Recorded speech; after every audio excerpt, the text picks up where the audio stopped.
Olá, esse é mais um vídeo gravado em parceria entre o canal do professor Paulo Gala, que está comigo, e eu, Fausto Oliveira, pelo canal Revolução Industrial Brasileira. Muito obrigado por nos assistir. Agora nós vamos começar a discutir um assunto bastante interessante, que é a promoção da exportação. Todo mundo sabe que um país só consegue se desenvolver e ficar realmente com um bom nível de PIB per capita e renda per capita, que são os indicadores de riqueza social nacional, quando as suas empresas começam a ganhar o mundo, começam a ir além das suas fronteiras e chegar a conquistar fatias interessantes de mercado para que se possa, então, gerar as divisas necessárias para o desenvolvimento interno acontecer. Como jornalista ligado ao setor industrial, eu tive várias experiências já com a questão do apoio à exportação. É impressionante você assistir, por exemplo, uma feira comercial do setor industrial aqui no Brasil, quando vem, por exemplo, pessoas de altíssimo nível executivo de fora do país, de matrizes dos Estados Unidos, da França, da Alemanha, da Suécia, da Inglaterra, aqui apenas para conversar com pessoas, tratar muito bem os seus clientes, ou, por exemplo, quando nós vamos às feiras de lá, você encontra até ministros e até, às vezes, o presidente da República, o chanceler, no caso da Alemanha, e o primeiro-ministro, no caso da Inglaterra, abrindo a feira e fazendo discurso na feira para mostrar ao mundo que os visita naquele momento a importância que o seu setor industrial tem. Tudo isso são instrumentos de propaganda, são instrumentos de conquista e convencimento para fazer o produto nacional se internacionalizar. Então é desse tema que nós vamos tratar, internacionalização das empresas nacionais via apoio à exportação. Professor Paulo Gala, qual é a importância de um real e consistente apoio à exportação para uma economia como a nossa brasileira, que é média, está em armadilha da renda média, sofisticação produtiva média e precisa urgentemente se qualificar e ganhar mercado mundial? É fundamental, né? Como você mesmo já colocou, não existe desenvolvimento econômico sem inserção industrial mundial, né? O que isso quer dizer? Ligando a tecla SAP para sair do economia, né? Nenhum país é rico no mundo sem ter grandes empresas que operam, trabalham e têm espaço no mercado mundial, né? Isso vale inclusive para países com grande mercado interno, né? Que souberam usar o mercado interno como alavanca para construir grandes empresas exportadoras, né? O caso que me vem à cabeça clássica é os Estados Unidos, começou a se desenvolver a partir do seu mercado interno, mas rapidamente se catapultou para o mundo, né? Virou uma grande economia exportadora, especialmente de bens manufaturados, Fausto. Isso é importante dizer, porque exportar commodity, agro e commodity não resolve a vida de ninguém. Já já a gente volta nisso. O Japão também é um exemplo interessante de país que se industrializou e que conseguiu se integrar no resto do mundo, a Alemanha, a França, por aí vai. Então, a ideia de que você vai se desenvolver com autarquia, né, fechado, só abastecendo o seu mercado interno, é um completo equívoco. Aliás, acho que foi um dos grandes erros da América Latina e certamente do Brasil, especialmente Brasil e Argentina, de achar que a gente poderia se desenvolver só abastecer o nosso mercado interno com proteção e com tarifa, né? Esse modelo autárquico não funciona, né? A história mostra que nenhum país conseguiu ficar rico assim. O que vale é você usar a alavanca do mercado interno para se tornar um grande produtor mundial, um grande exportador e algum nicho, né? Especialmente um nicho nobre de manufaturas medium tech, high tech, de serviços empresariais e assim por diante, né? A parte de commodities e agro, ela tem muito pouco desenvolvimento tecnológico e emprega muito pouca gente, né? Então, esses dois setores não são capazes de alavancar o desenvolvimento econômico do país inteiro, né? Não obstante, os grandes industriais, as grandes economias industriais são também potências agrícolas e potências de commodities, tá? Basta ver Estados Unidos, França e assim por diante. Então, a exportação e o auxílio, o fomento à exportação é chave, é a alavanca-chave do desenvolvimento econômico, eu diria até, eu chegaria até nesse extremo, né? Na Ásia, os casos de sucesso, os governos asiáticos usavam, inclusive, a exportação como uma medida de sucesso, né?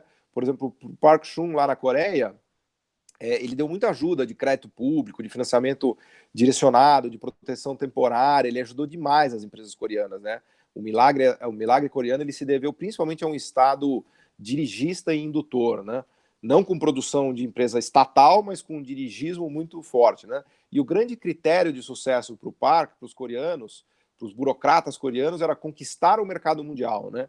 Então, na Ásia, também na Ásia do Japão, na Ásia de Taiwan, de Singapura, de Coreia, sempre a conquista do mercado mundial era vista como o selo de eficiência, né? como a garantia de que eles estavam fazendo a coisa certa, né? Porque eles estavam sendo capazes de competir mundialmente com aqueles produtos que eles tinham auxílio, sim, para produzir, mas que tinham obrigação de trazer eficiência, ganho tecnológico e conquistar mercados, né? Então, eu diria que na América Latina e no Brasil a gente pecou bastante por isso, porque a gente protegeu e não cobrou essa eficiência, né? Então, a exportação de manufaturados é o critério de excelência produtiva de um país, tá?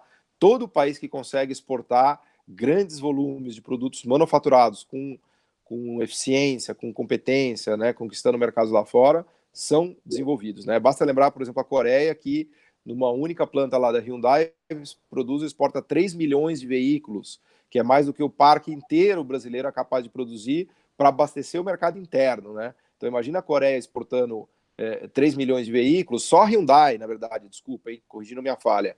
Se não me falha a memória, é uma fábrica de Ulsan, que fica em Ulsan, da Hyundai, que é capaz de chegar a 3 milhões de veículos. A fábrica integrada com o porto, com o navio, já sai direto ali, entra para o navio e vai para o mundo.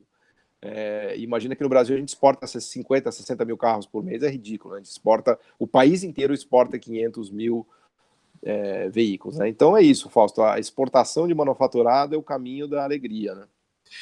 O Paulo, você está me chamando a atenção para está me lembrando aqui uma expressão muito comum no debate econômico, mas que, claro, é um pouco de jargão, né? E aí eu vou trazer ela para a gente tentar dar uma explorada, explicar para o público aí, que é a chamada doença holandesa, né? Brasil, Argentina, né, e países em geral que sobrevivem das commodities, né, são chamados países que sofrem de doença holandesa. Que, me corrija se eu estiver errado, é aquela situação em que é mais vantajoso continuar explorando seus recursos naturais do que se industrializar. Então você acaba não se industrializando no longo prazo porque a sua economia agro e minero exportadora acaba mais ou menos salvando sua pele ali, entendeu, no curto prazo, e nesse curtoprazismo você acaba comprometendo seu longo prazo, seria a chamada doença holandesa. Ocorre que nós hoje estamos aqui na seguinte situação, quer dizer, somos uma economia em processo de enfraquecimento da potência industrial e, por outro lado, perdendo, por consequência disso, mercados internacionais. E talvez o que nos reste hoje, em termos de promover exportação, seja o Mercosul, né? A América do Sul como um todo, né? Mas ainda o sobrevivente Mercosul. Porém, os países que compõem o Mercosul também são, de certa maneira, afetados pela doença holandesa, né? De que maneira a gente consegue desatar esse nó e conseguir voltar a uma promoção da exportação daquilo que nós ainda fazemos, né, que nos dê, de fato, um resultado interessante, Paulo?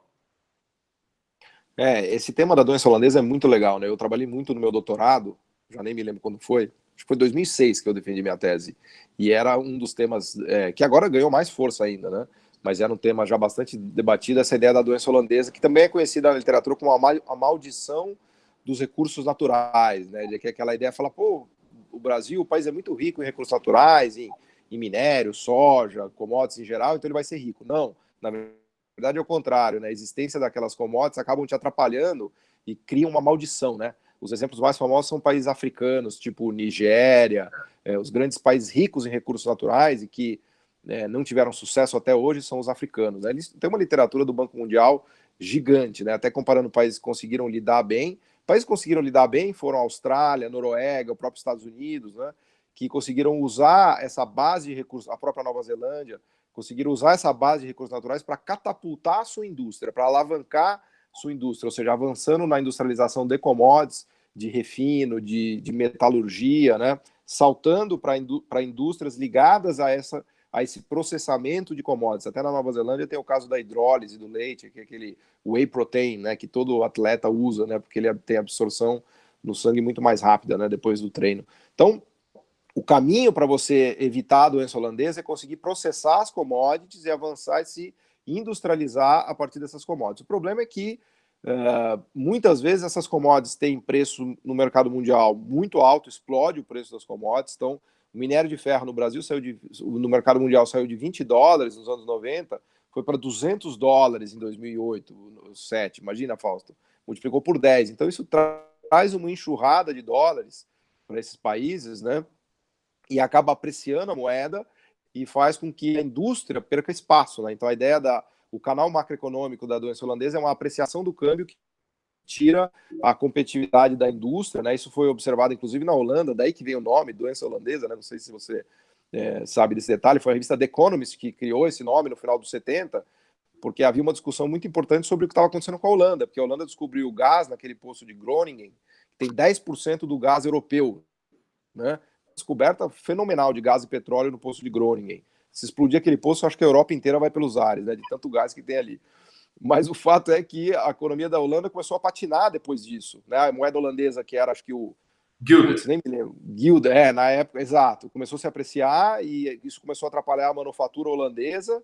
E aquilo foi um negócio que, pô, todo mundo olhou e falou, mas como assim? A descoberta trouxe dificuldades e trouxe. Daí que se cunhou o termo doença holandesa. E acho que a grande maldição da América Latina, como você coloca, é a doença holandesa mesmo. Vale para a Colômbia, vale para o Peru, até mesmo para o Chile, que é um país relativamente rico, mas poderia ser muito mais, né?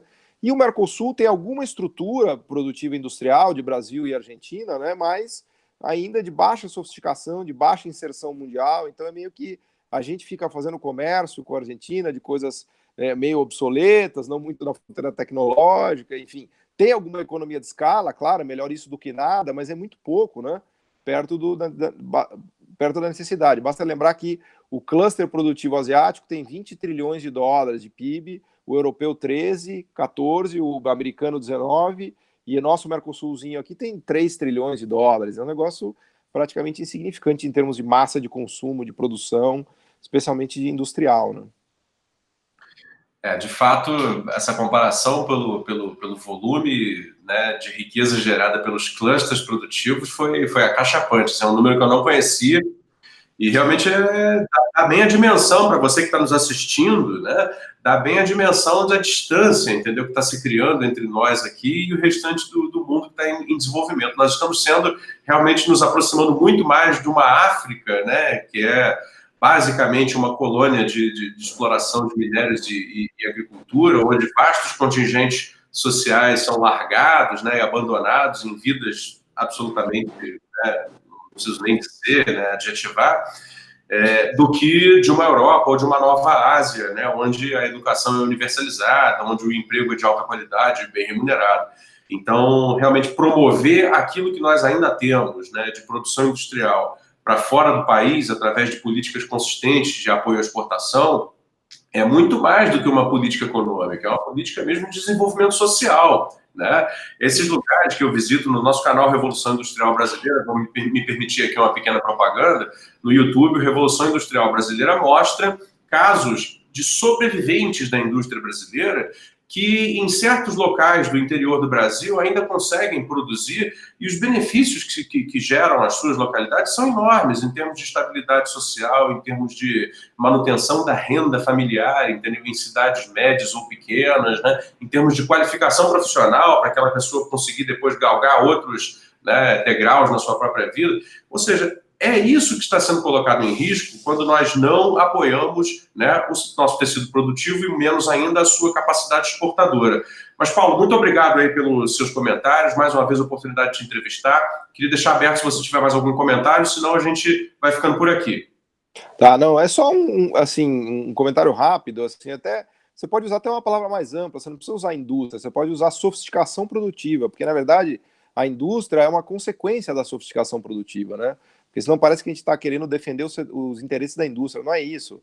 O desenvolvimento é um processo de sofisticação produtiva que vai da agricultura para os serviços, dos serviços simples para manufaturas low-tech, medium-tech, high-tech e para os serviços super sofisticados. Isso é um processo de sofisticação, né? Mas, enfim, vamos ficar por aqui porque o vídeo está longo já e tem muito em outros vídeos. Obrigado, Fausto. Abraço. Muito obrigado, Paulo. Inscreva-se nos nossos canais, Professor Paulo Gala no YouTube e também no Revolução Industrial Brasileira. Até uma próxima. Muito obrigado.